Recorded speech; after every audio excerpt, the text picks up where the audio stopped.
وہ جو پاس والے مسلمان حکمران ہیں وہ انہوں نے اپنی سرحدیں بند کر دی، وہ مدد کرنے کے لیے تیار نہیں ہے. اور امریکہ دنیا کے دوسرے کونے سے اٹھ کے آتا ہے اور کندھے سے کندھا ملا کے کہتا ہے کہ ہم اسرائیل کے ساتھ کھڑے ہیں، اسلحہ بھی دے رہا ہے، وہ اخلاقی مالی ہر طرح کی سپورٹ بھی کر رہا ہے. اور مسلمان پوری دنیا میں جو پاس ہیں، جن کو حکم ہے ولین اللہ کا حکم ہے آیات میں، وہ بھی لڑنے کے لیے تیار نہیں ہے، وہ بھی آنے کے لیے، بلکہ سرحدیں بند کر کے مدد بھی نہیں پہنچنے دے رہے. کس وجہ سے؟ جی ان کا آقا امریکہ ناراض ہو جائے گا، اسرائیل یہ کر دے گا.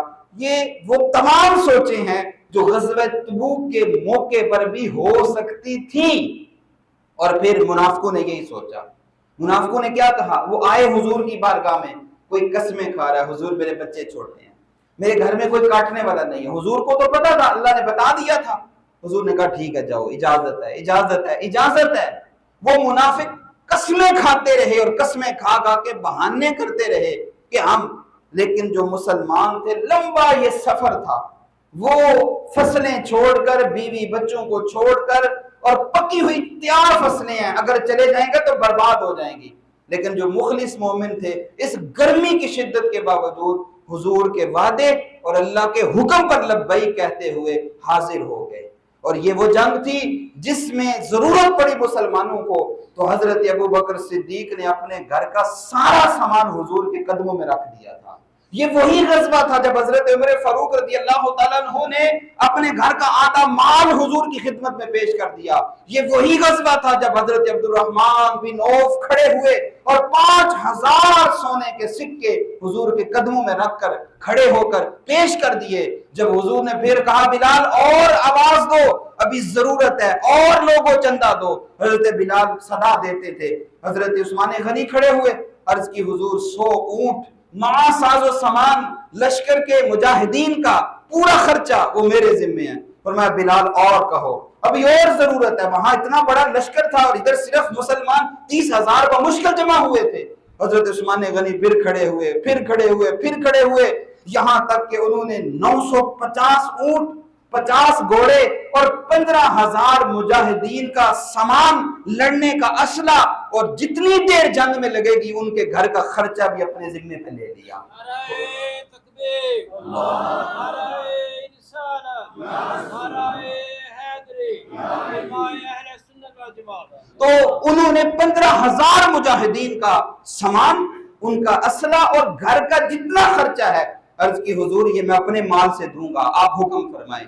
حضور اس موقع پر خوش ہوئے، فرمایا عثمان آج کے بعد جو مرضی کرو، اللہ نے جنت تمہارے نام کر دی ہے، تمہیں جنتی بنا دیا ہے. اب یہ وہ لوگ تھے. اچھا، اب میں نے جو ایک پورا تصور آپ کے سامنے رکھا کہ فصلیں تیار کھڑی ہیں، گرمی کی شدت ہے، اور قرآن کہتا ہے الشیطان یعدکم الفقر ویأمرکم بالفحشاء، شیطان تمہیں ڈرائے گا انہی باتوں سے، تمہارے بچے چھوٹے ہیں، گھر بار ہے، دیگر معاملات ہیں، تم جاؤ گے یہ ہو جائے گا وہ ہو جائے گا، شیطان یہی کرے گا. لیکن اللہ فرماتا ہے، اب آیت کا اگلا حصہ کیا ہے؟ ذالکم خیر لکم ان کنتم تعلمون. یہ بات مان لو اگر تم جانو اسی میں تمہارا فائدہ ہے، اگر تم جانو اسی میں تمہارا فائدہ ہے، اگر تم یہ بات مان لو. یہ وہ حکم ہے جہاد کا کہ پھر اس موقع کی مناسبت سے صحابہ کرام نکلے.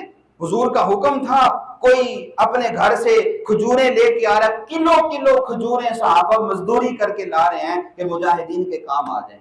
جن دنوں میں غزوہ تبوک کا حکم تھا نا کہ نکلنا، ہم نے جانا ہے، حضور نے ایک دفاعی حکمت عملی کے پیش نظر یہ فرمایا تھا کہ ہم جائیں گے تاکہ دشمن کے دل پہ روب بیٹھے. تو اب ان دنوں میں وہ صحابہ جن کے پاس مال نہیں تھا، کچھ بھی نہیں تھا، تو وہ رو رہے تھے کہ ہم کیا کریں.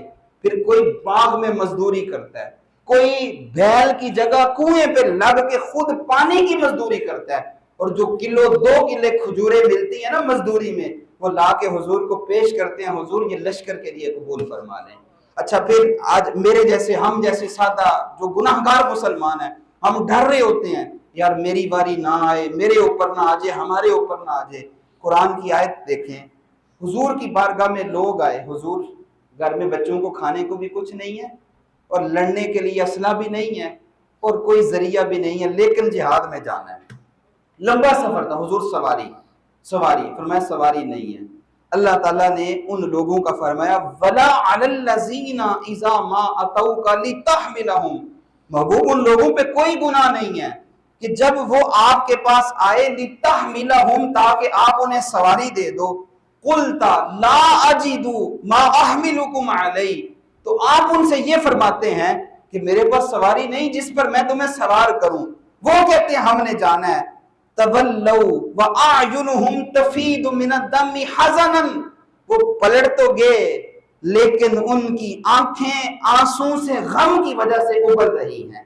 تفیض من الدم حزنا اللہ یجد ما ينفقون، اللہ فرماتا ہے ان کی آنکھیں آنسوں سے بھری ہوئی ہیں، دل غم سے بھرا ہوا ہے کہ ہم جہاد پہ نہیں جا رہے، ہمارے پاس سواری نہیں ہے۔ یہ کیفیت ہے ان کی جو بیچارے غریب تھے لیکن شوق اور جذبہ جہاد کا غلبہ ایسا تھا۔ اور پھر آپ دیکھیں وہ روم کی سلطنت، حضور کا زمانہ، ویسے ان سے جا کے جو لڑائی ہوئی ہے باقاعدہ، یہ حضرت عمر فاروق کے زمانے میں ہوئی بڑی جنگ جو روم سے لڑی گئی تھی، لیکن حضور کا وصال سے یہ 2 سالہ پہلا عرصہ تھا غزوہ تبوک کا، جب انہوں نے یہ کوشش کی کہ جا کے مدینے پر حملہ کریں، اور جب یہ خبر حضور تک پہنچی تو حضور نے اس سے پہلے پیش قدمی کرتے ہوئے صحابہ کو جب بھیجا۔ اب حضور جب 30,000 کا لشکر لے کر نکلے، وہ صادق تھے، سچے تھے، ان کے دل میں ایمان پختہ تھا، وہ اللہ کے علاوہ کسی اور طاقت سے ڈرتے نہیں تھے، اور اللہ کی ذات پہ بھروسہ کر کے وہ نکل پڑے تھے میدان جہاد کے لیے۔ تو پھر اللہ تعالیٰ نے مدد کیا کی، راستے میں مسلمان تھے، ان کے دلوں پہ ایسا روب بیٹھا کہ وہ وہیں سے اپنا ارادہ ملتوی کر لیتے ہیں، اور بغیر لڑے ہی اللہ مسلمانوں کو فتح عطا فرما دیتا ہے۔ پھر آپ دیکھیں حضور علیہ السلام کا مثال ہوتا ہے، حضور نے اپنے مرض الوفات میں آخری ایام میں حضرت اسامہ بن زید کو ایک لشکر دے کر بھیجا، اور یہ بچے تھے لیکن ان کو کمانڈ دی کہ تم جاؤ اور جا کے شام کے علاقے میں کافروں سے جہاد کرو۔ اچھا وہ رستے میں تھے، پیچھے حضور کا وصال ہو گیا، انہیں خبر ملی، واپس آ گئے حضور کا دیدار کرنے کے لیے۔ اب کچھ دن گزرے، حضور کی تدفین ہو گئی، باقی معاملات، حضرت ابوبکر صدیق کو خلافت کا بوجھ ملا، آپ نے حضرت اسامہ کو کہا سارا لشکر اکٹھا کرو اور نکل پڑو۔ کچھ لوگ بڑے بڑے صحابہ، حضور مدینہ کے حالات، ادھر قبائل مرتد ہو رہے ہیں، دشمن کو پوری طاقت اب جمع کر رہے ہیں، دشمن کے حضور وصال کر کے کسی وقت بھی مدینہ پر حملہ ہو سکتا ہے اور یہاں حالات خراب ہو جائیں گے۔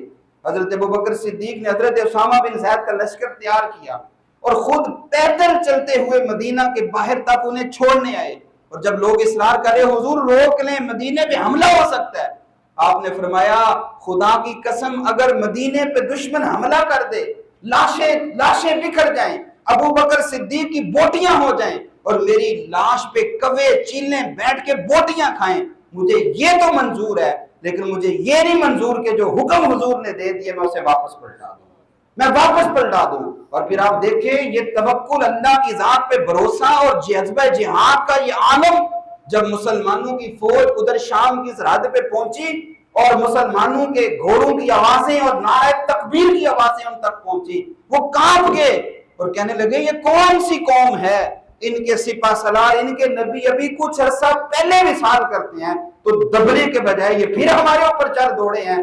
اللہ نے ان کے دل پہ ایسا روب تھما دیا، روب ڈال دیا کہ تھوڑے سے لشکر کو اللہ نے فتح دے دی اور وہ جزیہ دے کر مسلمانوں کے ماتحت رہنے پہ راضی ہو گئے۔